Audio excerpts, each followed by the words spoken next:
पूर्व प्रसंग में आप श्रवण कर रहे थे ज्ञान गंगा गीता दर्शन द्वितीय अध्याय के 65वें श्लोक पर चर्चा है। प्रसादे सर्व दुखानां हानिरस्योपजायते प्रसन्न चेतसु हयासु बुद्धि पर्यवतिष्ठते।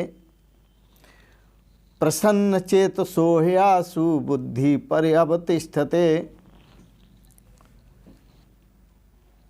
प्रसादे सर्व दुखानां हानिरस्योपजायते। यहाँ प्रसाद कहते हैं बुद्धि की पवित्रता को, अंतःकरण की शुद्धि को। अंतःकरण जब शुद्ध हो जाता है, मन पवित्र हो, बुद्धि पवित्र हो, चित्त पवित्र हो, अहंकार भी पवित्र हो, सारे दुखों की हानि हो जाती है, जन्म और मृत्यु की हानि हो जाती है। प्रसन्न चेतसो हयासु बुद्धि पर्यवतिष्ठते। जब उसका अंतःकरण पवित्र हो जाता है तभी वह स्थित प्रज्ञ कहलाता है, उसकी बुद्धि ठहर जाती है परमात्मा स्वरूप में।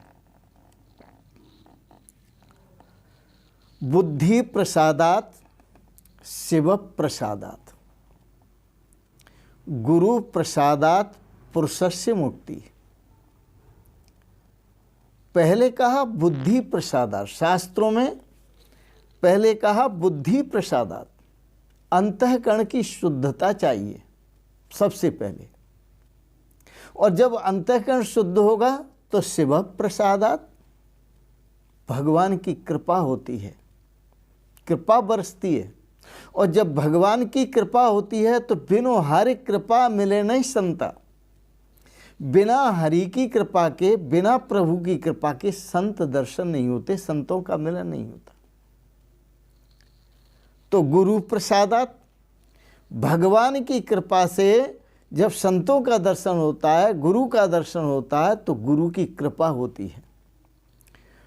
और गुरु कृपा से ही पुरुषस्य मुक्ति, पुरुष की मुक्ति होती है। जब गुरु की कृपा होती है और गुरु ज्ञान देते हैं तो विद्यते हृदय ग्रंथिस छिद्यन्ते सर्व संशया क्षीयन्ते चास्य कर्माणि तस्मिन् दृष्टे परावरे।